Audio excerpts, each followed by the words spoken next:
Voilà, comme vous le voyez aujourd'hui, on a organisé ce qu'on appelle 112 heures de l'auto-école. 112 heures de l'auto-école, c'est pour organisé par l'ANAS, l'Association nationale des auto-écoles du Sénégal.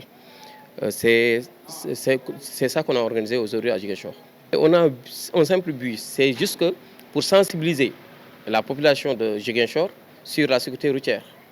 On a vu ces temps-ci, pas ces temps-ci, on a vu carrément ces temps, il y a recrudescence des accidents.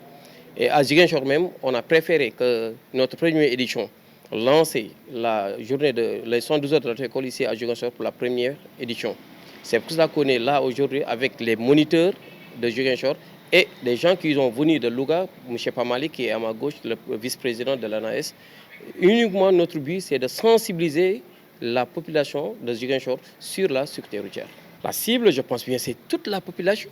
Si on parle de la sécurité routière, c'est l'affaire de tous quand même. Les usagers, les conducteurs de moto Jakarta, les transporteurs, même notre grand-mère qui est là, vendeur d'arachide, même les gens qui vendent de l'eau, eux, ils vont y participer. Parce que la cible, c'est uniquement les gens qui sont sur la route. On va sensibiliser tout le monde donc.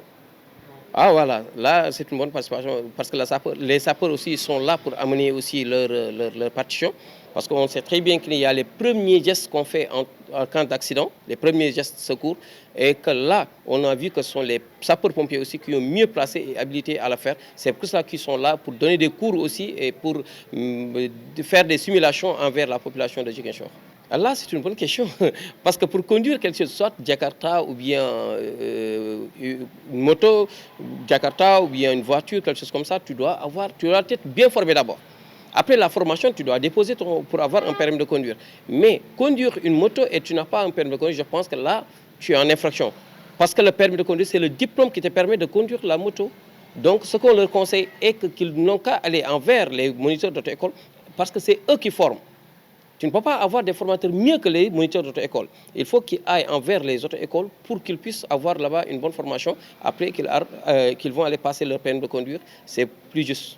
Oui, là, il est là présentement. Le président est là et aussi le président de la gare routière est là. Parce que vous m'avez dit tout à l'heure, notre cible, je vous ai dit qu'on a ciblé toute la population de Ziguinchor. C'est pour cela que le président national, je pense que des Moto Jakarta est là. Le président de la gare routière aussi est là. On est en train d'échanger avec eux.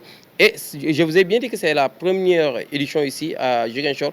Et on ne va pas le laisser, on va continuer encore sur ça. On va continuer la sensibilisation périodiquement. Là, ce qu'on attend des participants pour qu'ils respectent le code de la route.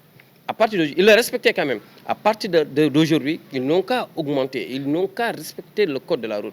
Le fait de conduire, c'est important. Mais le mieux, c'est de respecter le code de la route. Si tu respectes le code de la route et la sensibilisation aussi que l'ANAS est en train de faire, l'Association nationale des auto-écoles du Sénégal, il faut bien les écouter. Et quand tu les écoutes, il faut comprendre ce qu'ils ont dit.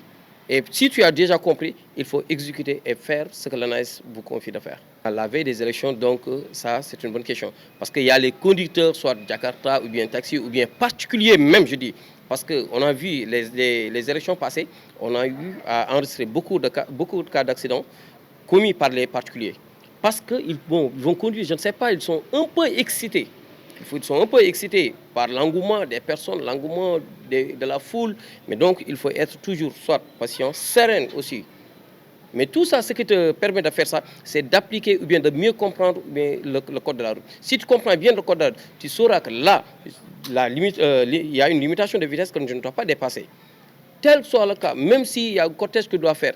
Mais les gens, période d'élection, ils vont prendre 2 ou 3 ou 4 voitures, ils ont dit attention, il y a une cortège qui est là. Bon, ils vont rouler de vif allure et ce qui n'est pas tout recommandé, ce qui n'est pas normal. Il y a une limitation de vitesse en agglomération. Parce qu'il y a les gens qui disent en agglomération, la vitesse limitée c'est 50 km à l'heure. Même en agglomération, tu peux rouler à 30 km à l'heure, en ce moment tu es en infraction.